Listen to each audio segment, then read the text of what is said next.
qui ont réussi à immigrer par la voie des études et qui sont aujourd'hui dans des pays étrangers en train d'étudier ne sont pas toujours des personnes qui sont nantis ou alors des personnes qui ont beaucoup d'argent. Non.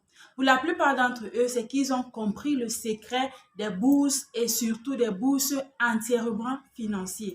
Alors, si toi également, tu as toujours cherché cette voie et tu te demandes comment est-ce que tu pourrais immigrer dans un pays, peu importe ce dernier, au travers des bourses entièrement financières afin de pouvoir étudier, alors cette vidéo-ci, elle te concerne. Car dans cette vidéo-ci, je viens de te parler d'une bourse entièrement financière du gouvernement néo-zélandais. Je te donne tous les détails dont tu dois savoir concernant cette bourse dans cette vidéo et c'est tout de suite. Salut tout le monde, bienvenue sur ma chaîne YouTube. Comment est-ce que vous allez les amis? J'espère que vous allez très bien. De mon côté, je vais très bien comme d'habitude. Si c'est ta première fois ici, je te souhaite la bienvenue. Je m'appelle Amandine Abba et sur cette chaîne YouTube, je te parle principalement de l'immigration. Au travers des astuces et des vidéos que je te propose ici, tu peux suivre ta procédure d'immigration de par toi-même, qu'elle soit une immigration permanente ou alors temporaire. Tu peux la faire de par toi-même sans débourser un sou à qui que ce soit. Alors, si cela t'intéresse, je t'invite donc à t'abonner et à rejoindre cette merveilleuse famille que nous sommes. Également, activer ta cloche de notification afin que tu sois notifié lorsque je vais poster des prochaines vidéos. Et à tous ceux-là qui sont juste de retour, welcome back les amis, bienvenue la famille. Alors les amis, comme je vous disais en introduction de cette vidéo, je viens pour vous parler de la bourse du gouvernement néo-zélandais, la bourse qui s'appelle Manaki, la bourse de Manaki 2025. Et c'est une bourse qui est offerte par 8 universités au niveau de la Nouvelle-Zélande, ok? Et au travers de cette bourse-ci, si tu remplis les critères dont je vais te donner dans cette vidéo, et que tu suis la procédure dont il faut, alors tu peux immigrer en Nouvelle-Zélande de manière gratuite. Oui, je le dis gratuitement parce que c'est une bourse qui est entièrement financière. Ok, elle est entièrement financière. D'entrée de jeu, d'abord, je dois te dire que la date limite pour postuler pour cette bourse, c'est le 28 janvier, raison pour laquelle je filme cette vidéo aujourd'hui et je te la poste aujourd'hui afin que tu puisses avoir l'information le plus tôt possible. Si tu ne dors pas la carte, tu pourras rassembler les documents dont il faut et t'inscrire en ligne parce que, comme vous le savez, je vous ai laissé le lien qui va vous conduire directement sur le site néo-zélandais afin de pouvoir appliquer. Et lorsque vous allez arriver dans le site, vous serez directement dans la page, ok, au niveau de la page de ces bourses ici où vous allez appliquer. Donc voilà. Alors très rapidement, je vous donne les avantages financiers de cette bourse. Comme je vous ai dit, les amis, c'est une bourse entièrement financière. Et qui parle de bourse entièrement financière dit que tous les frais sont pris en charge par la bourse, ok? Tous les frais sont pris en charge par la bourse. Il y a les indemnités qui sont accordées. Il y a le logement, la nutrition qui est accordée. Et il y a également le billet d'avion en aller et retour. C'est la raison pour laquelle cette bourse est dite une bourse entièrement financière.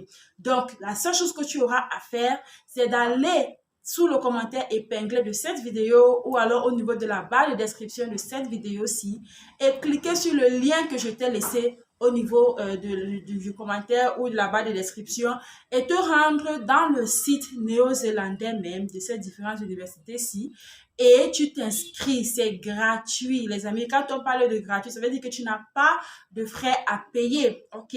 Tu n'as pas de frais à payer. La seule chose dont tu auras besoin, c'est d'une bonne connexion Internet. Donc, si tu as une bonne connexion Internet, tu te rends dans ce site que je vous ai laissé là. Tu vas y trouver le moyen de pouvoir t'inscrire pour cette bourse. Alors, je vais très rapidement te donner quelques noms de quelques universités qui font partie des 8 universités qui offrent cette bourse-ci.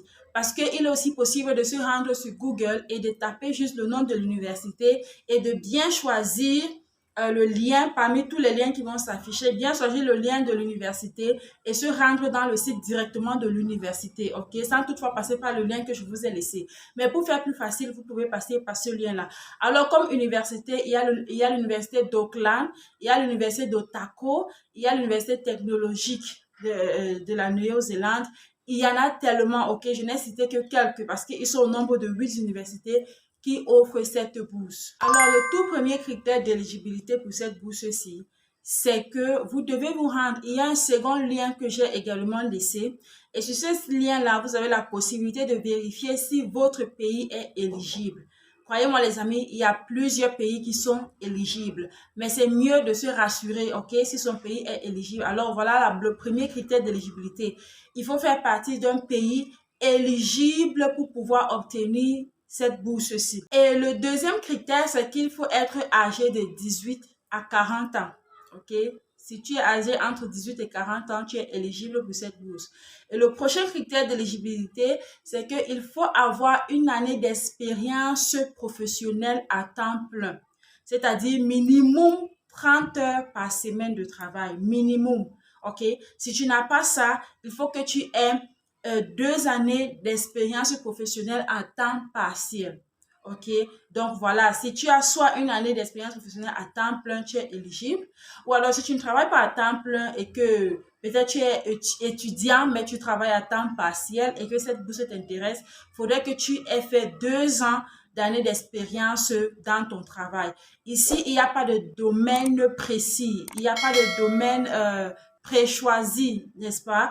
Donc, peu importe le domaine dans lequel tu travailles, tu peux appliquer pour cette bourse parce que on veut juste savoir que tu as un travail, que tu fais quelque chose de tes mains. Et le dernier critère d'éligibilité, c'est bien sûr le test de langue anglais. Alors, à ce niveau-ci, je dois vous expliquer. Lorsqu'on parle du test de langue anglais ici, ça ne veut pas dire que tu vas aller faire un test de langue avant de venir appliquer pour la bourse. Non. Déjà, rappelez-vous que je vous ai dit que le délai d'inscription pour cette bourse-ci, c'est le 28 février. OK? Donc, il n'y a plus vraiment assez de temps. OK? Mais pour ceux-là qui sont plus violents, ils peuvent toujours s'inscrire parce que c'est gratuit, les amis. Je vous ai toujours dit que quand c'est le gratuit, quelque chose sur lequel tu ne dépenses presque rien, fais-le, tu ne perds rien en ne faisant pas. OK? Fais-le et attends. One never know. OK, les amis? Donc, comme je disais, donc, le test de langue ici n'est pas demandé au début de la procédure. Donc, ça ne veut pas dire qu'avant que tu puisses t'inscrire pour la bourse en ligne, il faut que tu aies le test de langue. Non. Parmi les documents qui sont requis, il n'y a pas le test de langue. Mais le test de langue est demandé à ceux-là qui seront sélectionnés. OK? Donc, ça veut dire que tu t'inscris d'abord, tu téléverses les documents qu'on te demande, OK? Et tu attends. Lorsque l'une de ces universités va t'écrire, et te dira que tu as été sélectionné pour bénéficier de la bourse, alors c'est en ce moment-là que le test de langue sera requis, ok? Donc, pour dire que rien ne t'empêche de pouvoir t'inscrire pour cette bourse-ci pour le moment, ok? Parce que je vois, il y a des personnes qui vont dire que, le test de langue, non, le test de langue n'est pas demandé. Bien sûr, c'est demandé après, mais au moins, il faudrait déjà faire le premier pas afin d'espérer d'être sélectionné. Et autre critère d'éligibilité qui s'applique, c'est qu'il faut être un étudiant ou quelqu'un qui aimerait aller continuer en cycle licence, ok, en cycle master, en cycle doctorat, ok. Il faut que tu sois quelqu'un qui s'en va pour continuer dans ces 3 choses-là, soit en cycle licence, soit en cycle master ou soit en cycle doctorat.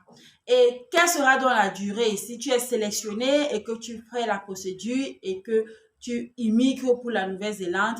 Pour le cycle de la licence, c'est pour une durée de 3 ans. Pour le cycle de master, c'est pour une durée de 1 à 2 ans. Et pour le cycle du doctorat, c'est pour une durée de 4 à 5 ans.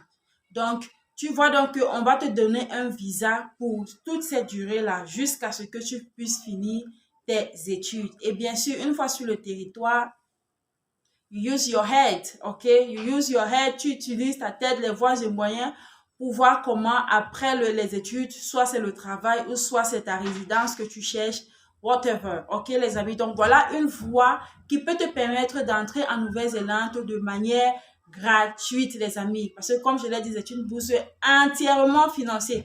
Donc ça veut dire que tu ne perds rien en le faisant. Il y a également une possibilité d'aller pour faire un certificat d'études supérieures ou un diplôme d'études supérieures. Et pour le certificat d'études supérieures, cela va te prendre une durée de 6 mois.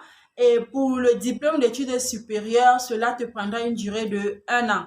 Alors, je vous conseillerais ici de soit faire pour ceux qui ont déjà leur baccalauréat, de soit partir pour suivre le cycle licence, ok? Ou soit pour ceux qui ont déjà la licence, aller suivre le cycle master, ou alors pour ceux qui sont déjà au niveau du master, aller suivre le cycle du doctorat, afin que ton visa ait une longue durée.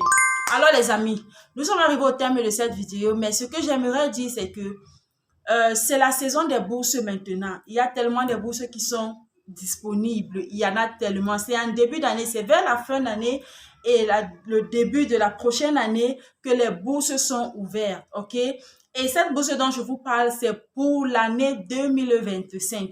Donc, si tu appliques pour cette bourse et que tu es retenu, tu immigres en Nouvelle-Zélande en cette année 2025, pas l'année prochaine. OK, la famille? Et la procédure n'est pas longue. Elle est très rapide, précise et concise. Parce que lorsqu'on t'a déjà pris, ça va rapidement. Ok, la famille? Alors, merci d'avoir regardé cette vidéo jusqu'à la fin. Je vous vois dans ma prochaine vidéo. D'ici à là, prenez soin de vous. Et vous savez quoi, les amis? God bless you. Que le Seigneur vous bénisse. Bye bye.